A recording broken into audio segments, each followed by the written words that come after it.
everyone. Welcome to TTT, the Talking Transport Transformation podcast. Brought to you by TUMi, the Transformative Urban Mobility Initiative. Today we are celebrating a premiere. The podcast you're listening to is the first audio format we produce at TUMi. So it is really new and exciting for all of us. To honor this premiere, we have picked a topic that is among the most pressing in the transport sector right now: green recovery after the COVID-19 crisis. We want to explore what exactly is meant by this term and how sustainable mobility can become a key element of every green recovery strategy.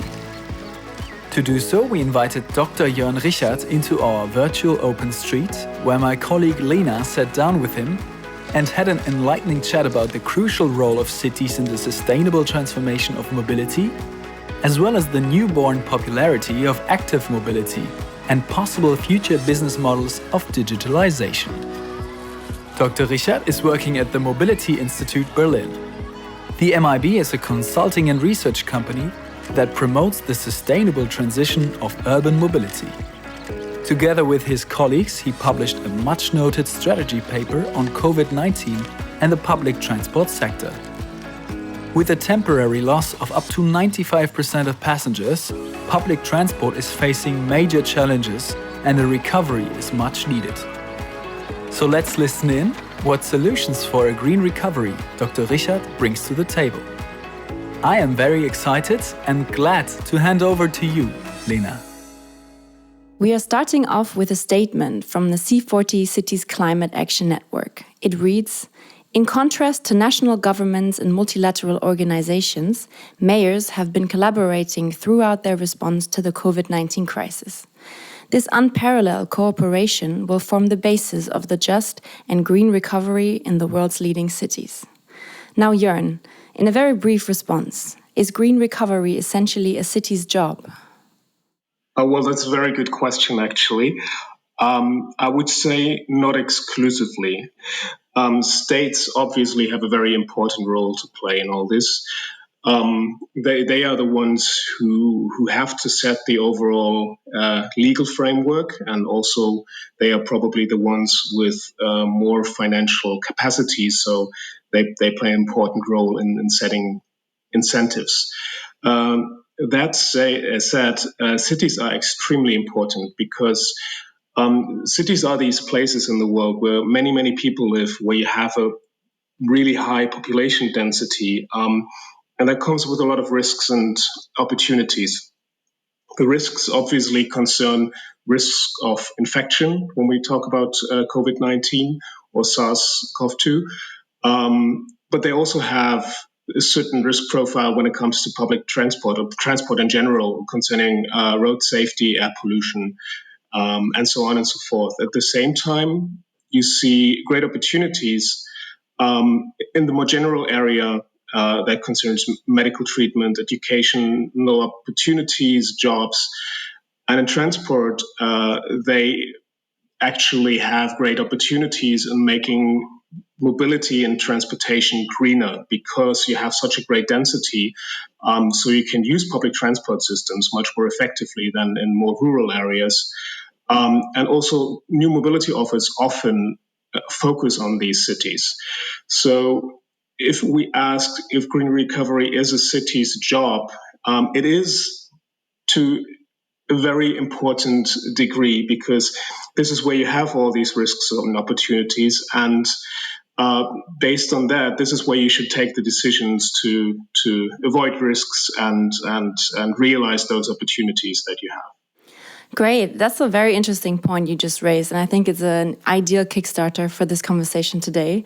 So just let me say briefly, Jörn, thank you so much for joining us in this open street, as we like to call it, and to discuss with us a bit more about the COVID-19 crisis, its effect on the transport sector, and especially the question for green recovery in the transport sector after COVID. To get you a bit more to tell us also about the work that you do at the MIB, I know that you've classified different phases of the COVID-19 crisis. And I was wondering, right now at this time of speaking, what phase of the crisis do you think we're in, and what does that mean for governments and cities? So what we did in our work is we basically came up with three different phases. The first is an immediate crisis phase. This is what we've seen at the beginning of the pandemic. As a second phase, we defined a calibration phase in which the numbers of infection go down, but there's this always existing risk of new infection waves, and in which society has to calibrate their response to the crisis. And then in the end, there's the conclusion phase where hopefully the crisis will be overcome as an immediate phenomenon, but at the same time, we'll see long-term effects on society, life, and transport. When you ask where we are in these phases, it's pretty hard to tell because it's a very local thing. When we look at Germany, we surely entered this calibration phase where the immediate crisis, the first spike of infections, has been overcome, and now society is struggling with basically doing everything to avoid a second wave of infections. But then, if you have a look at the global landscape, many countries are probably still in the first phase or even in the grow up phase of infections. And I think that goes together with the challenge that in many places, either politicians don't want to test as much as it would be necessary, as, for example, in the United States, or other states might simply not have the capacity to test as much as necessary to actually get good numbers. So there's like quite different developments, and then in the end, we sometimes just don't know because we don't have the data on it. Right.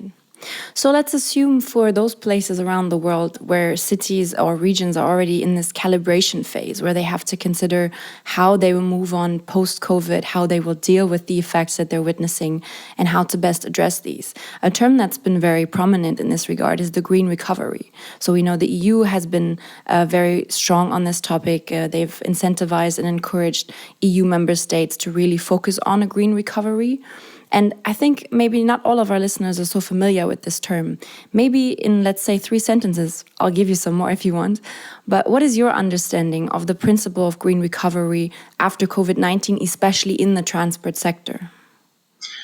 For me, green recovery would mean first that we cannot simply try to reinstall the things as they were. So we had this system that was running more or less well, depending on where you were, but that had, in terms of environmental implications, obviously a problem with climate change, also with local environmental impacts. So the first sentence would be, don't go back there. The second is that to actually go somewhere else, and we can go somewhere else because we have this window of opportunity right now where things might be possible that otherwise won't be possible. We need political and economic incentives that steer towards an economic recovery that focuses on a world that we want to live in. So that for me would mean a more sustainable world, also a more equal world. And if you put these tremendous amounts of dollars and euros and other currencies into the economic system, you should make sure that you use them wisely in a way that makes us end up in a better place than we would have otherwise. And third sentence, I think if we do this right, we might indeed create a new normal that is, in many ways at least, better than that what we had before. That is obviously related to climate change.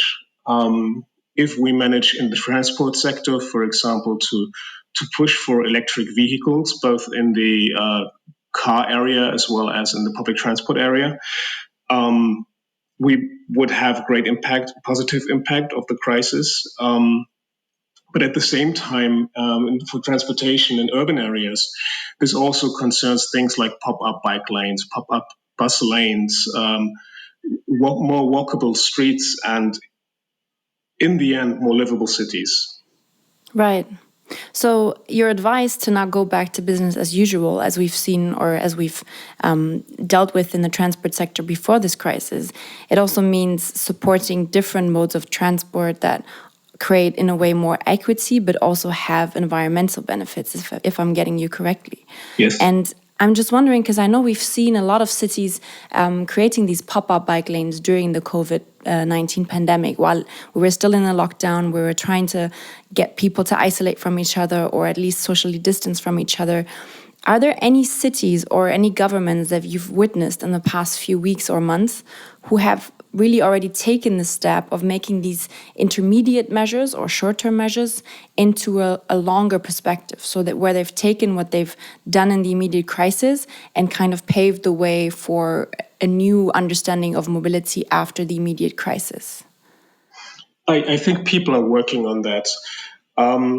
I would, in some sense, maybe challenge your question by turning the perspectives long term and short term around a little bit. Oh, please do, yeah. Because I feel like those cities perform the best at the moment who already before COVID had a very visionary outlook on their mobility systems. So if you have a look, for example, at Bogota in Colombia or Paris in France or even Berlin, those were cities who had plans of how to revolutionize urban mobility already before this whole mess started. So they had a visionary approach. And this approach, I think, allowed them to, when it started, to be really quick in doing the right things. Obviously, the MIB is situated in Berlin, so like during the course of producing the paper that we wrote on this, we talked to many cities, but then obviously we are, like most of us are living here, so we witness firsthand what happens in Berlin, and there has been a debate about increased bikeability in the city for years, and it is quite amazing to see what has happened during the pandemic with tremendous amounts of pop-up bike lanes being built. But this is not like an immediate decision. This builds on this previous discourse that has been there. So um, I think it's never too early to start developing visions. And the people who have been acting now, they knew what they were doing even before the whole thing started. Right. I think that's a very important point that you're addressing. So the question of how much was transport already on the agenda for a specific city or a government when the crisis hit, that you say that also affected the way in which it was then addressed in the immediate crisis situation, but also in the slowly developing aftermath of this crisis.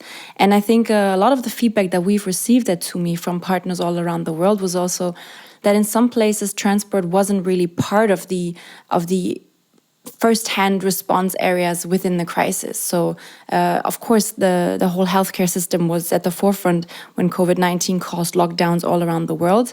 But we do know of a lot of people who have advocated for, immediate measures in the transport sector, which sometimes were slow to be put in place. So I'm wondering if the question of how much a city already is working on sustainable transport before the crisis will determine how well they move out of this crisis.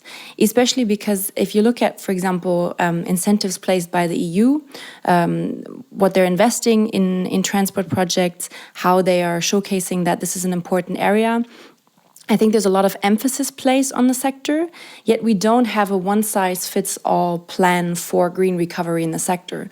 So we can't really go to cities and tell them, look, you just do A to Z and then you will get out of this crisis. So what, in your opinion, would be a good advice for cities to find their own way of supporting green recovery within their transport sectors? Yeah, that's a very interesting question. First of all, I think there is something like a standardized way in Europe, which is these sustainable urban mobility plans, which have been set up as a framework or as a process to design city level strategies. But the problem with those is they're obviously great, and it's great to standardize this process to ensure quality over a broad scale of cities. but they're also quite slow, like too slow for the current situation. If you need impact in, I don't know, 1 or 2 or maybe 4 weeks, you can't implement a whole sustainable urban mobility process planning. So that's a little bit of a challenge. And the second thing I think is it's really hard to get a one size fit all solution because cities are so different. They are different geographically, they are different socioeconomically. So I think that's like sort of going back to your first question. That's maybe the major reason why cities have such a great role to play in all this. They are very specific places with very individual characteristics for themselves. So they should basically build their own strategy. And if you ask how can you do that in a way that actually makes sense, particularly at the moment, my response would be that you have this diet of, on the one hand, you have the vision, and on the other hand, you have pilots. And I think those should be developed in parallel. So on the one hand, work on where you want to really want to go, develop a vision on how you think your urban mobility system should look like in 10, 15, maybe 20 years. And then on the other hand, don't wait forever to deduce a coherent set of measures, a very long list of measures, but pick out those projects which push you into the right direction quickly and then just start. What role do you see in that process for intercity cooperation? So maybe you've heard of the C40 Global Mayors COVID-19 Recovery Task Force. That's a group of mayors who came together to really, exchange their experience on the crisis, work together on finding solution, while still all of them, of course, will go back and implement sort of tailor-made version of that in their own city. But how important do you think it is that mayors especially come together and discuss what they've experienced and where they want to move on from here on out? I think that's tremendously important. Contradicting myself a little bit here, I said that each city is special, and that's obviously right. But at the same time, you have certain cities with similar profiles. A very, very simple thing is like, how, like, sort of, is your city built on a mountain or very close to the sea in a flat area, right? That has tremendous implications for your transport systems. So there will be other cities that you can exchange experiences with in a very good way. And I think it's important that cities themselves actually have these interchanges because they share the experience of governing a city, whereas federal governments or state governments more general, they might be a little bit detached from the realities of governing a city. So if this would be a pure interstate debate, I guess that a lot of the more subtle things and the more valuable information for cities would get lost. In that sense, it's tremendously important that those cities actually sit together, talk to each other, learn from each other, exchange best practices, and start making things change for the better. Yeah. Because you've touched also on the question of national governments right now, and something that we've of course witnessed quite a lot, that they're not capable to speak on the situation in every city within that country.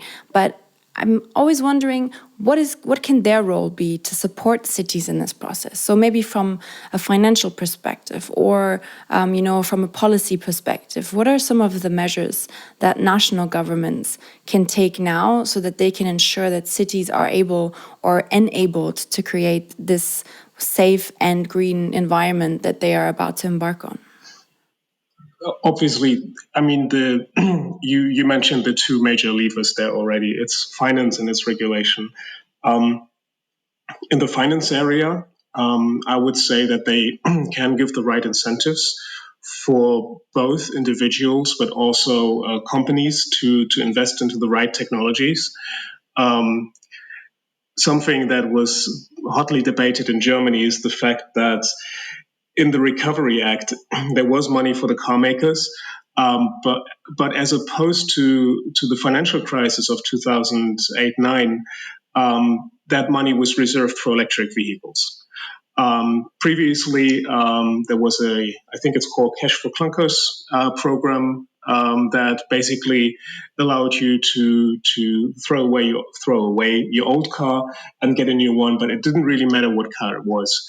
Now this is limited, or like sort of the incentives that are provided now are limited to electric vehicles, and I think that is a good step. And that's a right step to move into a direction to make transport greener. Obviously, this is still in the car area, so it would be important to move one step further and to actually provide investment for public transport and other forms of more sustainable mobility in urban areas as well. And there, I think the states have the major role to play because they have the financial capacity doing so. Even COVID is complicated when it comes to financing, obviously, because with the lockdown, the economy has struggles, and in general, money is a great issue. But then again, it's about the green recovery idea. So with the limited resources you have, and with the resources that you have to invest into the system to keep it running, where do you put it? And there you should focus on the things that make us move to a better world than we had been in before. And sustainable transport and public transport, I think, should be very high on that agenda. Absolutely. And I think that is something that you've mentioned in the beginning already, to say that it's also kind of opened a window of opportunity that where we have to spend money now on recovering, so might as well spend it in the right places and incentivize the right technologies or approaches to, in our case, mobility. But there's also so many more issues within cities that now need to be addressed in order for them to recover in a green way. And that actually brings me to one of the other points I wanted to talk to you about, because I know that the Mobility Institute Berlin, of course, is very much engaged also in digital solutions. I know you've looked into ways how digitalization can help transport to become greener. Is that something that you see right now in this current crisis as a connection point as well? And maybe do you already see it happening in certain cities, that we've become a boost in digital solutions for, let's say, public transport or shared mobility, as we've seen, for example, for paying, cashless in stores, which I think has gained a tremendous push during this crisis? Yes, obviously. I think that digitalization will play a very important role in fighting the pandemic. And I think you see a lot of discussion, you see a lot of push towards e-ticketing, for example, which would sort of be the public transport equivalent to cashless payment. So in fighting the pandemic, there's definitely room for digitalization, and it is coming. Another example is one thing we did in the work that we published is argue that multimodality and multimodal integration will become increasingly important to give users the flexibility of like choosing one day the bus, the other day a shared bike or a shared car, to just become as flexible as you have to be during the times of the pandemic, where the risk situation basically changes very quickly. And this area has been of great interest in our conversations with cities afterwards. So this is probably the area of the 5 things that we wrote down that was of most interest. So the 5 things would be expansion of public transport offer, multimodality, easy and simple pricing schemes, digitalization, and agile organizations. And this interlink between multimodality and digitalization was probably the thing that cities wanted to talk about most and were most interested in. So definitely yes. That's an interesting mix of areas to take action in. And I think we'll be very much looking out for additional work that the Mobility Institute is doing on this topic. I'd like to ask you to keep us up to date on any new ideas or any new developments with regard to this COVID-19 crisis. And I'm looking forward to maybe picking up this discussion once we're a bit further on in this progress again. Sure. Thank you so much for joining us today, Jörn. It was great to have you as our first TUMi podcast talking transport transformation guest. Hope you enjoyed your time here, and I'm sure there might be some more questions redirected your way from our side in the near future. Great, thank you, and hope to talk to you soon again. Thank you, Jörn and Lena, for these interesting insights into the topic of a green recovery in the transport sector. We hope you all enjoyed this premiere and you'll tune in for the upcoming episodes. We'll be releasing a new episode every 2 weeks, covering diverse topics of sustainable mobility. In the meantime, we invite you to subscribe to this channel and also follow us on Twitter, Facebook, and YouTube. You'll find all the links to the TUMi platforms and our website in the description box. If you have any questions, comments, or topic recommendations, feel free to leave a comment here or send us an email. This podcast has been recorded on August 18, 2020 and brought to you by TUMi. Thanks for tuning in and hear you next time.